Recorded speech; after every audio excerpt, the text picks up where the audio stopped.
Einar, since the establishment of diplomatic relations, bilateral cooperation between Azerbaijan and China have been dynamically developing.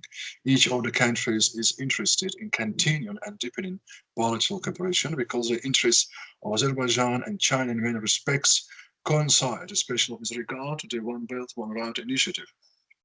Azerbaijan has successfully integrated its transit capabilities into the Chinese transport strategy. The port of Baku and the Baku-Tbilisi railway together form the shortest route in the east-west direction, which allows goods coming from China to reach Europe within 12 days. After the Karabakh War, cooperation between Turkey and China in the field of transport intensified. At least three freight trains were sent from Turkey to China, which has not been observed before. My question, Einar, is that how do you see the potential of the Baku-Tbilisi railway in terms of delivering goods from China to Europe? Well, it's obviously very good. China's interested in not only delivering goods in Azerbaijan as a conduit, but also to develop the economies. Azerbaijan, as we all know, is very rich in minerals, oils, etc., extractive industries. But in order to go forward and create a better economy, you're going to have to move into tertiary products and production. And this is one way of doing it. I mean, China is not interested in just a situation where it alone wins simply because it's not sustainable. So they're looking for situations where countries along the Belt and Road are able to participate in it. Now, Azerbaijan, because of its geographical location, has been landlocked. But the recent settlement between Armenia and Azerbaijan has allowed a corridor, which makes it very simple. Obviously, China has very good relations with Kazakhstan. It goes right to the Caspian Sea, over to Baku, from Baku, transport rail. And with this new addition, you can be directly in Turkey. Turkey obviously is a gateway to the Middle East, North Africa, and Europe. So given that they have been very cooperative and willing to participate in what they see as a valuable trade route, in which will also help Turkey not only to move potential goods to China, but also it's a two-way street. The more commerce there is for all the countries along the Belt and Road, the easier it is to access all of these important trade routes, including Europe, as I said. Azerbaijan continues to contribute to development of One Belt, One Route. The Azerbaijani side is currently carrying out relevant work in the direction of creating a new transport corridor, which is designed to connect Azerbaijan and the Nakhchivan Autonomous Republic through the territory of Armenia, and will become part of the East-West transport corridor. In accordance with this, the ceasefire concluded with the mediation of Russia, which ended the hostilities between Armenia and Azerbaijan in November 2020, Azerbaijan gains the right to use the road passing through the territory of Armenia to access the Nakhchivan Autonomous Republic. All economic and transport links in the region will be unblocked.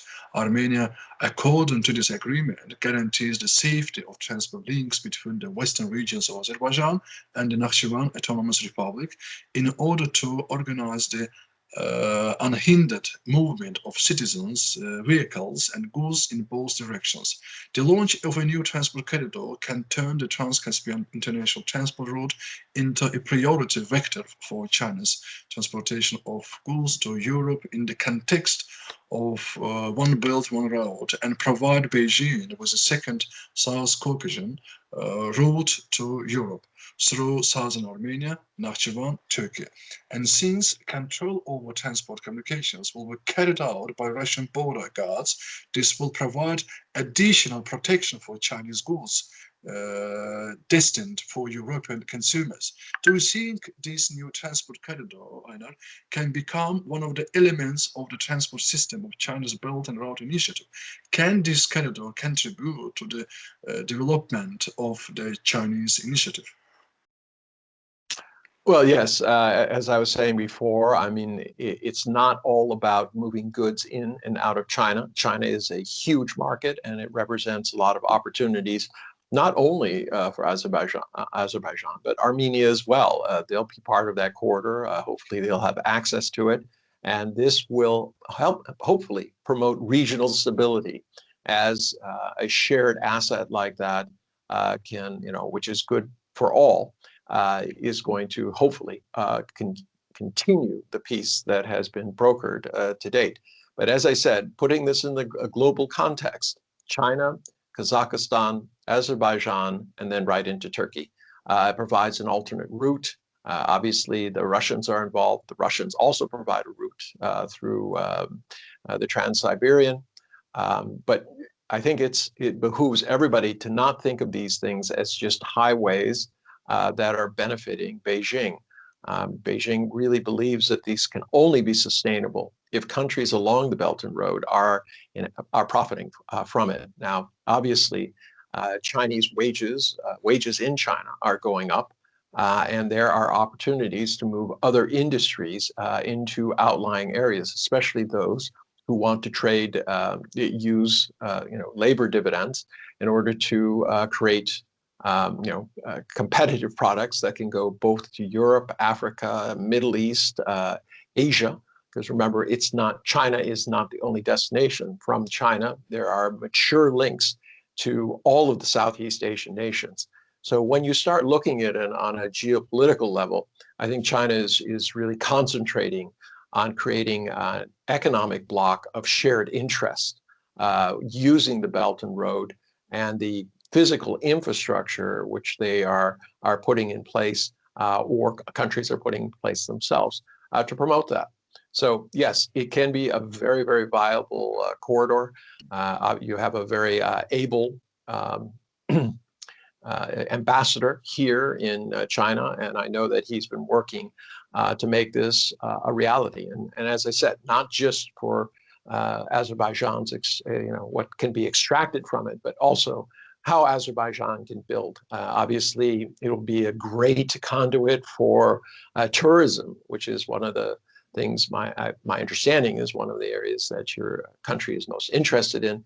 Chinese tourists are the #1 in the world. They spend a tremendous amount of money, not only in terms of travel and hospitality, but they're very interested in picking up souvenirs from their things. They buy luxurious luxurious anything, especially with a brand.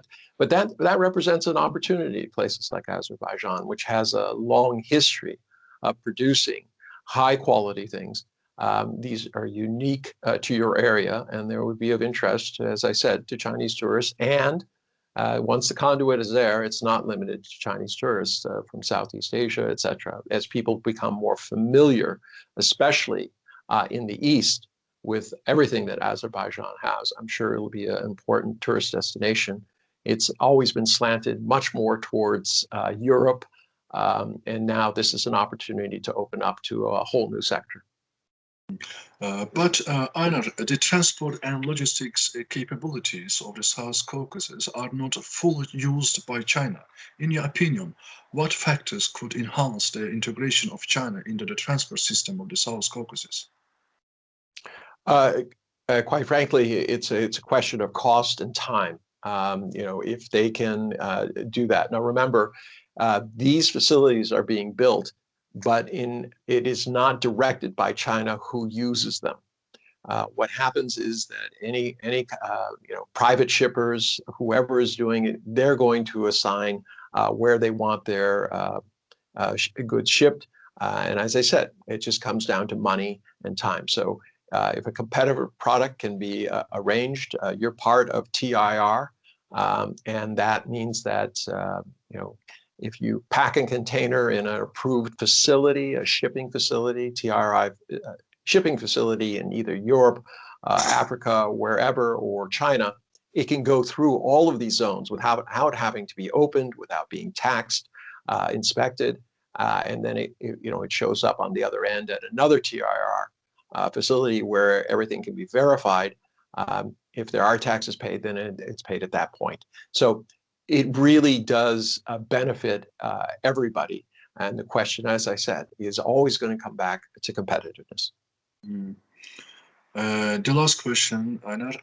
There is an opinion that one of the factors that influenced Biden's decision to recognize the so-called Armenian genocide was the strong U.S. concern about Turkey's integration into Chinese Belt and Road Initiative. As I noted above, Turkey has made adjustments in relations with China. Cooperation in the field of transport through Azerbaijan has intensified. Turkey's purchase of a Chinese vaccine, and I know the Uyghur topic has left the political agenda of the Turkish leadership. What do you make of that? Well, it's a fine line. I mean, most countries in the world find themselves caught between these kind of tectonic plates, the established economic, geopolitical power and military power of the U.S. Versus the rising, especially in economic areas of China. China has a very, very different approach to the U.S. The U.S. has kind of been pulling back, but not completely. And they more recently, through the climate conference and through other means, are really asking countries to take sides. Either you're kind of with us or you're against us kind of attitude. China has basically said, we'll trade with anybody. We're not necessarily going to say it, but obviously they do not want countries saying that they're all in with the United States. They don't want another Australia.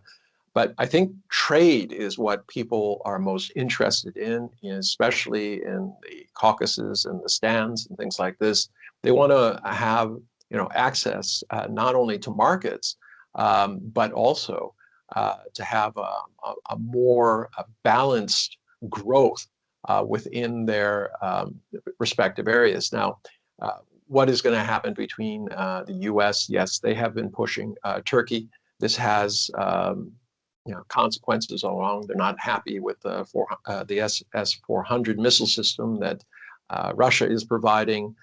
They're not happy with the fact that they won't throw in with China. They're accusing Turkey of human rights abuses, and the list goes on. But the U.S. is a very, very important power. Turkey is part of NATO, so they walk this kind of very fine line in between them. But the reality is the U.S. is not putting a railway connection through Azerbaijan. And there's very little other than interest in buying your natural resources that's going on. Now, you have a country that's better off than most because of your natural resources, but still, you don't want an impediment to opening up your economy and making it more balanced. For instance, you have a big push on, despite the oil and gas that you have, to become more energy self-sufficient, to use renewable sources. China can help. They are definitely the largest and cheapest provider of solar cells, wind turbines, etc. You're also looking at building dams. These are areas that Chinese engineers are very familiar with, and they can deliver projects on time and to a much better budget than you're going to get from other areas. So there are abundant areas of cooperation. But as I said, for China, this is not about making China great. It's about stabilizing the area and providing trade opportunities that are going to be sustainable, which means mutually beneficial. Thank you so much. Thank you for joining us. Thank you.